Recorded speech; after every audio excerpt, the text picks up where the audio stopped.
to the Wine Access Unfiltered podcast. I am Amanda McCrossin. We are here for episode 4 of our 4-part mini series featuring Michelin-starred chefs from across the country and focusing on their cuisines and their cities. And I'm so excited because I get to have with me today first-time co-host but longtime friend, Mr. Eduardo Dingler. How you doing, buddy? I'm doing fantastic. Super thrilled to be here. Super excited to chat with you and Chef and yeah, I don't know, drink great wine and We have a always good drink great conversation. wine. That's not new Always. news. But I am excited about this particular wine because this is one that you sort of brought to the table, which we'll talk about in just a second. But the other thing that you bring to the table is a lot of experience working with Asian cuisine. You were the global beverage director, right, from Morimoto? Correct. Correct, yeah. Yes, Of indeed. course, I got to know you out in Napa Valley, and now you're working at Wine Access. But a lot of experience talking about a subject today that we're going to be talking about with our Michelin-starred chef, Chef Minh Phan. We're going to be talking about Asian foods from Asian cultures and all of the unique perspectives that they bring, how to pair them with wine, what you can be doing at home. And to do that, Chef, we are delighted to have you. You are such a presence in the LA food scene. Welcome, welcome, welcome to the show. Such an honor to have you both and do this with you. Thank you, Amanda. Thank you, Eduardo. And I get to drink from a very big glass. Yes, That is the proper size, I call it. we're gonna dive deep into what you're doing in LA with Phenakite, with porridge and puffs, and your very unique Michelin star in just a second. But before we get there, let's talk about what's going on a little bit in the wine world. Eduardo, we have some sad news that I'm sure you saw just a few days ago. Dick Arath from Arath Winery in Willamette Valley, one of the pioneers of the Willamette Valley, has passed away. Did you see this? I did see that. I continue to raise a glass for him because Yes. he was not only a pioneer, but a force behind Oregon, the Oregon wine scene and the US in general. Those wines stand the testament of time, and I'm a huge fan. They always bring good memories. Me too. Chef, are you a fan of Oregon Pinot Noir? I am. I've spent some time up there, and I think I may have OD'd on Pinot, but then I'm just re-falling in love with it when I re-fall in love with it when I'm up north. It's easy to do that, right? Especially when you're in the Willamette Valley.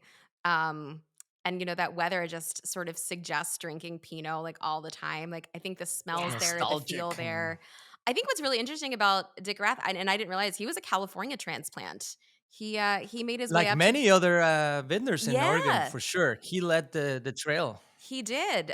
He planted his first vineyards in 1969. In fact, we owe a lot of the Willamette Valley to him, and we talked about him in our Oregon podcast just a few episodes ago. So he will be missed, but his legacy lives on, and we should all be raising a glass to Oregon Pinot and his honor in that way. An update to something we talked about a few episodes ago: Silicon Valley Bank. We all heard about the news, and of course, I mentioned in a previous podcast with Laura that the wine division was affected because, of course, when Silicon Valley was no more, the wine division, which is a very big part of our community in Napa Valley and up into other parts in California and Oregon, was no longer. And we didn't know what was going to happen. It's been such a big presence for us, but it looks like they have found a new home in First Citizens Bank and Trust. This does include the wine division, so hopefully that means that we will continue to see those amazing industry wine reports. Hopefully, they'll still be a great sounding board for the wineries who were invested with them, who were banking with them, and who leaned on them for a lot of their financial questions and marketing things. I think this is all great news for them. I know that you are friendly with someone who has turned 100 or is about to turn 100, Mr. Mike Gergich. Indeed. I mean, talk about a legend in the wine world. I've had the pleasure of knowing Mike and hanging out with him many times, and he is and continues to be at 100 years old. This pretty luminous persona, very funny, very active in the wine world, and I mean, you could call him the godfather of Napa wine in some ways, and Yeah. I'm not exaggerating. No. He's quite jovial and fun, and yeah, pretty crazy. 100 years old, and I guess the secret is good wine and friends. So he says. One thing he always mentions is every day I make a friend, and I mean that has to be part of his secret. I believe that because when I they actually reached out to me, Gergich Hills reached out to me a couple weeks ago, because they're basically celebrating his birthday for like an entire month, and there's all of these events that are happening and huge parties, and I'm sure you'll be there. I wanted to share a story about Mike actually, which I always kind of sears in my brain. So when he came as a young man from Croatia, he started working with Robert Mondavi, and that's where he got his start, right? But he used to ride the bus from Napa to Oakville, and being a very, very humble, with no money basically, but driven by passion, he would take the bus and look at this vineyard past Yountville on the right every day, and he always said, I'm one day I would love to, and I will own that vineyard. And eventually, a few decades later, when he started his project on his own, and so on and so forth, he ended up buying that vineyard. So whether you ride a bike or ride the car towards dinner or go to Santa Helena or whatnot, when you look at the right, you'll see a little old house and a beautiful vineyard, basically across the street from Domino's. And I always think about him that way. I think maybe what people don't know is that, he was living in communist Yugoslavia in the 1950s and made his way to Napa. And not only made his way to Napa, which was extraordinary in and of itself, but then proceeded, as you said, to buy a vineyard. In between there, he was the winemaker for the very famous 1974, three, four, six. Well, Three, so it was three. a You're right. Three. 1976 Judgment of Paris, but it was the 73 Chateau Montelena Chardonnay. I'm so excited that we get to celebrate because I think as a wine professional and student of wine in Napa Valley, it's so, we don't get to meet, these people that help to put us in the map. Certainly Robert Mondavi is gone. A lot of other legends are gone, but I'm really excited to celebrate his 100th birthday. Last but not least, I didn't even know this was happening, Eduardo. Did you know that there was maybe going to be a new AVA in Napa Valley? It came out of nowhere. Right? It does make sense, but yeah, Yes, it's crazy. It's crazy, and yeah, I'm all about it because it does capture a certain part of the Napa Valley that you could say through blind tastings and such. It is different. Those wines definitely evoke totally. a slightly different terroir. Hey, why not? Why not? I had the same reaction to you. And if you're lost as to what we're talking about, there is a new potential AVA coming to Napa Valley. That's an American viticultural area. For those of you trying to learn something about wine, these are these little designated areas that we have all up and down the United States, and of course in California and Napa. So you've got Oakville, Yountville, Howell Mountain, which I think is the one that we're sort of calling into question right now. And now they're trying to propose a new AVA called the Crystal Springs AVA that encompasses the lower portion of Howell Mountain that's above the valley floor in St. Helena, but doesn't meet the 1,400-foot elevation requirement. So you have like all of these vineyards that kind of like live in no man's land that have to claim the wider Napa Valley appellation, even though they're vineyard specific. And when we talk about quality of wine and quality of fruit sources, usually we say like the more specific you can be on a label, the better. It's not always the case, and we're definitely going to talk about that with the wine that we have today. But I think it's sort of been this sort of like unfair thing that these vineyards, you've got Burgess there. Viader has been there forever. I don't know if CV is going to be part of that because they've always been like just under that 1,400 threshold. But you have all these vineyards that live in this like no man's land that don't meet that 1,400-foot requirement that have had to claim this Napa Valley appellation instead of something more specific. And now they're looking at hopefully getting this new sub-region approved by the TTB, and it looks like it could happen as early as, like, the next, like, month or so. Crazy fast in the process. So I was just through Europe, and to get a new part of a recognized area, it can might take over 5, 10 years. But here we move quick. I mean, when there's a drive, it's amazing to see. Chef, are you when you look at, like, wines, and I know you mentioned you're more into, like, natural wines, like, do you look at locations? Is that important to you on the label? I think for learning purposes, yes. So, I'm more knowledgeable. And I also realize, you have to know your canon in order to expand it.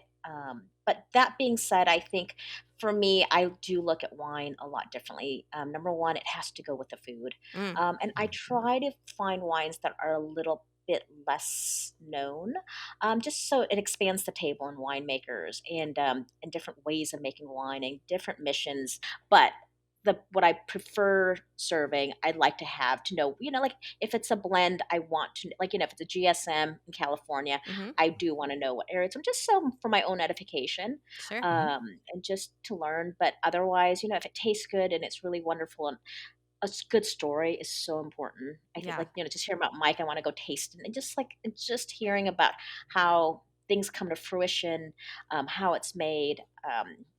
I think it's all really important. And I love blends. So thank you for choosing Mm. blend. I just think Yes. it really, for me, like I blend and I compose, and I feel like not every year something tastes the same.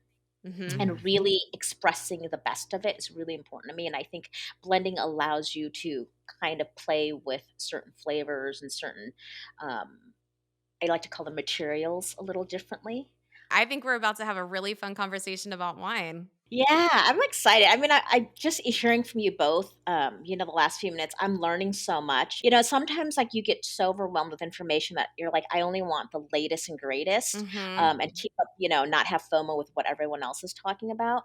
But I think all of what we do has such a canon, and revisiting those canons are really important. There's so much to do. I love your spirit. Speaking of your spirit and enthusiasm, we are going to be talking about a review because this is the time in the show that we ask you to pause the show, leave us a review, preferably the 5-star kind. And I'm going to read one right now, and this is from M Velasco 07. It's a 5-star one. Those are our preferred kind, and it says, "Love this show. I appreciate the variety of episodes, the super practical takeaways, and the sincere humility of Amanda and Vanessa to give all of this amazing knowledge to their listeners for free." You're right. It is for free. This whole show is for free. And we love sharing our knowledge with you. We love being here with you every other week, both on YouTube and in podcast form. And if you are enjoying this, that's a really great way you can support us. The other great way you can support us is by joining the Wine Access Unfiltered Wine Club. We've got a wine to drink from this episode coming up. And if you want to drink it with us, with me and Eduardo and Chef, then you should be a part of this wine club. It is a bi-monthly subscription. All of the information is below. Get into it. We have so much fun selecting these wines, and we do select them for our guests, for ourselves, and of course for the topic that we're talking about. So without any further ado, let's get into the episode. See you in a second.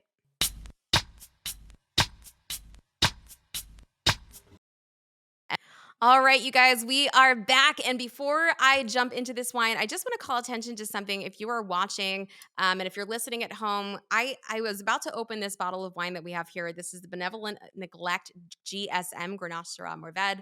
I noticed as I was about to open this bottle, yes, everyone has, show your bottle. Oh, it's an amazing piece of art. It is a piece of art. And speaking of piece of art, it's got this little like wax capsule on the top of it. It's just a small one, and I think for some people, it's a little intimidating because like I don't know what to do with that. Where's the cork? Where's the foil? Right. So here's what you're gonna do if you're watching at home. If you're watching on YouTube, you can do one of two things. One, you can just take like your knife and just like flick that thing off. Usually, it comes right off. The other thing that you can and probably should do is just go in with your corkscrew right into the top, and you can just dig right into it and pull the whole thing out as if it's like not even there. So I just wanted to call attention to that. But can you hear it squeaking? I love that squeaky sound. Hmm. Eduardo, this is an Eduardo special, right? This is a wine that you found. It is actually it's a long story, but long story short, this is made by two friends of mine that I'm very lucky to consider friends. When I first met him, I was running the program at Morimoto, and I was here in Napa. And Ben Brenner, who's one of the partners, walked in with a bottle of Syrah, which was their first release. It's Las Madres Syrah from Carneros, and he said, "Hey, just made this. It's been bottled recently. This is our first vintage. Do you want to try it?" And he pops the bottle. We tasted, and I was impressed. I'm a huge Syrah lover and Rhone varietals. And this one captured the essence, and not to mention also the packaging and everything. So he poured me a glass. He said, "We have only so many cases. I believe it was like 100 cases, right?" And I said, "Sign me up." And since then, it's been on my list and every other list when in every other properties when we could. Recently, they just opened a tasting room downtown Napa a Oh, cool. I couple didn't know months that. ago. Nice. It is a cool spot you got to visit. They have DJs, they have partnerships and pop ups. So last time I went, I took part of the wine access team across departments. and we were hanging out, and they popped a bottle of this GSM. This is probably in December or so, and I was impressed. They popped it, and I said, "What's going on with this? How much did you produce? We would love to feature it." And then later, when we found out that we were going to partner with you, Chef Min, we just locked it up. I actually remember getting the message from you, Eduardo, because whenever we're selecting these wines, where we kind of go back and forth. There's a lot of conversation that happens, a lot of tasting that happens, and I remember this was the very first wine that you guys brought forward to me as a possibility, and I was like, "Slam dunk, let's do it!" Bam. So Mhm. excited that like we even got this allocation for the club. So huge thanks to you, Eduardo, because this wine has been featured at some very very important restaurants. Speaking of important restaurants, we've got Chef Minh Phan with us, and you have arguably one of the most important restaurants in all of LA. But before we talk about that, a really interesting story. Your parents immigrated to the US from Vietnam. You honed your craft as the chef at Beachwood Cafe in Hollywood. And then you started doing pop ups in late 2013, which I'm trying to go back to like 10 years ago. I don't recall there being a lot of pop-ups in this era. Maybe I'm wrong. Maybe I just like wasn't in on it. But you gained local fame for for porridge and puffs in Filipino town in Los Angeles. But then you opened this restaurant called Phenakite, which has a Michelin star. Los Angeles Times named it their restaurant of the year, and yet it has no permanent location. I come from fine dining. It's a fourth, fifth career as a Gen Xer. I changed my majors in college a lot. I just believe in a lot of fluidity. I think you just throughout life you collect experiences and tools. And I think before now, it's like, I think I was the very first generation where people would really get scared that you didn't plan on staying in a job for more than a year. Mm. And I really loved it. I was being in LA and being in film. Was that your first introduction to LA through the film? My parents are originally from Wausau, Wisconsin, from Okay. Vietnam, Mhm. and then they moved to Los Angeles in the '70s. And then I grew up in LA. I'm an Angelino, and then I went to college, came back, love films, always loved films. But my parents wanted me to have a real job, like be a doctor or a lawyer. Went down that Yeah, went down that route for a little bit, to law school up at Berkeley, and didn't really. It wasn't for me, so I dropped out. Came back, I'm just like, I'm just going to watch a lot of films and, work. There's a little studio called Gramercy Pictures, and just really try to understand how to communicate to others, you know, to love films as much as I do. Some people call that marketing. For me, it's sharing my love. Mm. Mhm. I've always done that. I've always shared my love of whatever I love and whatever I've created. So all of this to say, being in the culinary world, the film world, the art world, to me, it's all the same quote unquote job and career. Mm.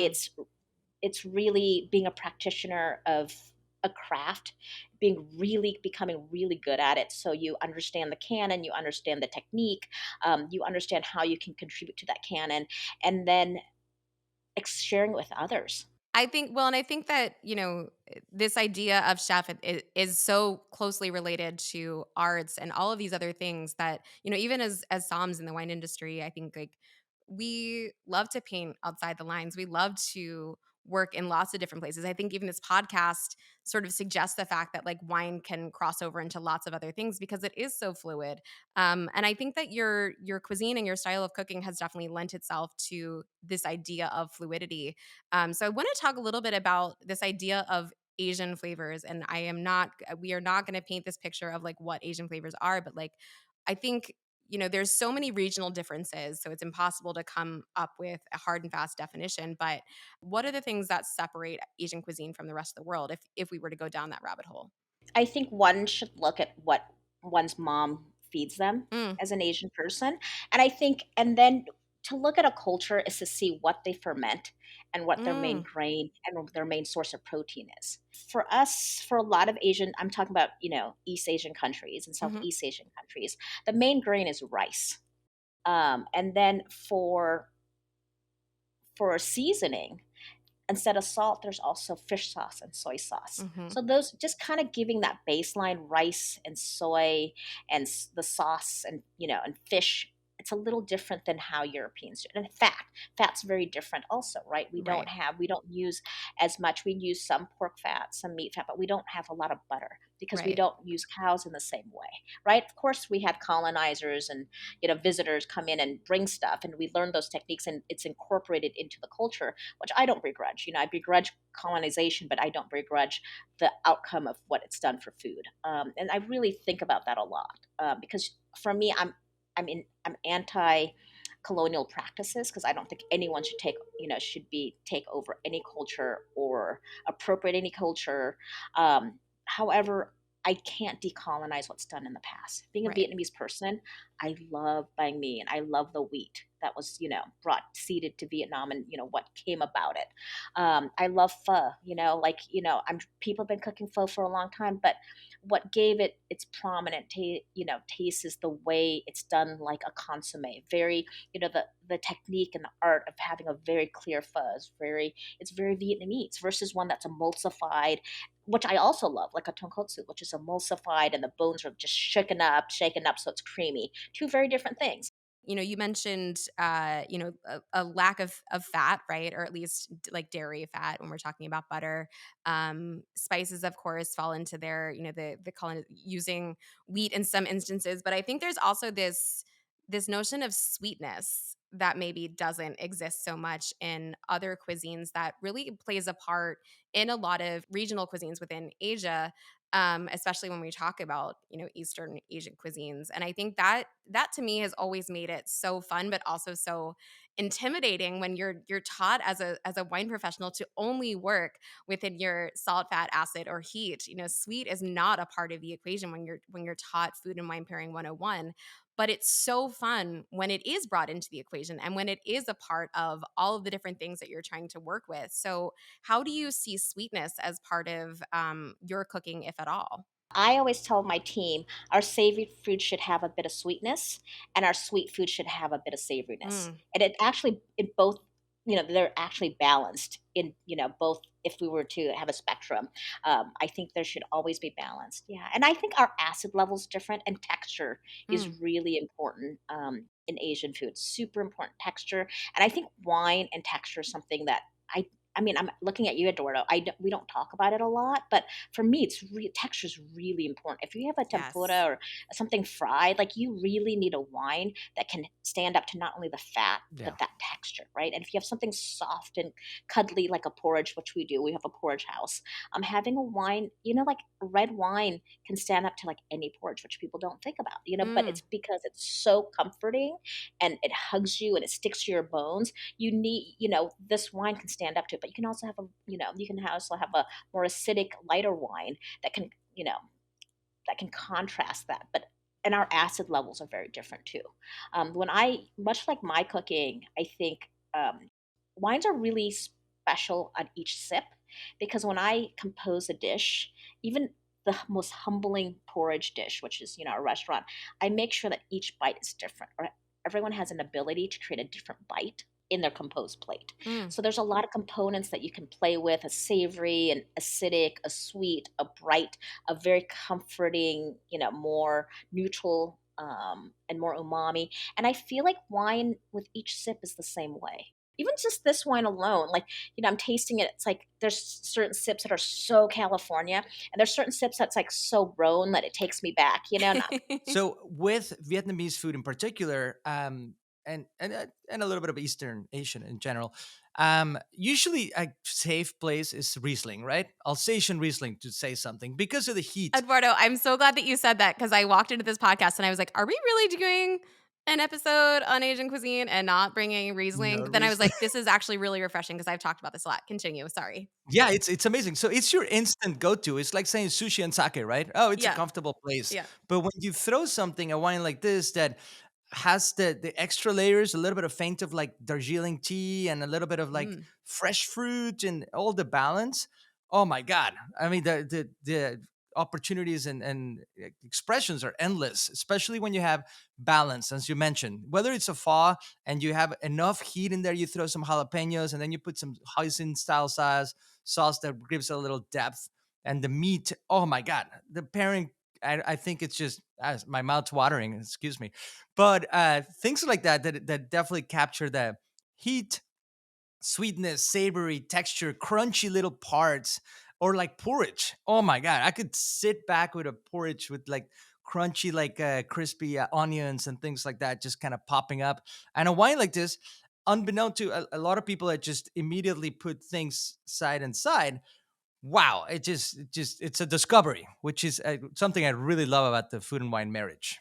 Yeah. Yeah, I mean, I definitely would serve this with pho. I would definitely serve this with the porridge, especially if it had like a savory, sweet soy sauce, because the Mm. nuttiness and the caramelization will bring it out. And I think my advantage, with our food is my ingredients come from California. So some of their terroir is already shared, right? Mm, But something Yes. that's gingery will stand up really well with this. I love Asian food with red wine. We do, Mhm. we pair it. And I love kind of freaking people out serving red wine and fish, but I do it all the time. Absolutely, it breaks down the barrier. are you doing wine pairings at Phenakite? We do pairings, but we use the smaller the better is kind Mhm. of our philosophy. We get a lot of unintended orange wines, and I Uh, kind of laugh, and it's kind of like this funny reputation, and I'm like, and I'll tell people, I'm like, I think it's a little funky, but just taste it with this. Yeah. And I think and things and it's I am one of those people. I understand the canon and I understand what people are going for, but I also for environmental practices, I'm like, wait, is that a second pressing? Is that a piquette? Like, give it to me. Let me figure this out. Because for me, like, I drink these wines and I'm like, don't, no, no, don't waste it. And they're like, all the wines got smoke in it. I'm like, okay, I'm going to tell a story about this. But, like, I don't know. It's just like, everyone hates me on this. And they're like, because Asian food, let's say Asian food decades ago in the United States, people were afraid of MSG. People yes. were afraid of fish sauce. Right. And then it's just like looking at these flavors. I'm like, no, maybe we need to expand our palate. And I think for me, like not having waste and finding ways to use things is really important. And I think why can't that expand our canon a little bit? Just like, yes, this is 1,000-year old, from France, from the Rhone, Valley, or from Bordeaux. Like, yes, know that if you have that opportunity and that privilege, just so you know that what the world standard and what the 97s and 100s, what they're quote unquote grading it on. Mhm. But find your own voice, and I've done that. And I think it's important to have voices of dissent in the wine world. Yeah. Like, we can't all I think it's important that we don't all agree on everything. Like, are there benchmarks? Sure. Have they been around for hundreds of years? Probably. Are there going to be other wines that change the game for us down the line in the way that we've seen food evolve and the way that we've seen chefs evolve and even restaurants and the styles of restaurants evolve? Absolutely. And I think it's appropriate that your wines on your list would reflect that.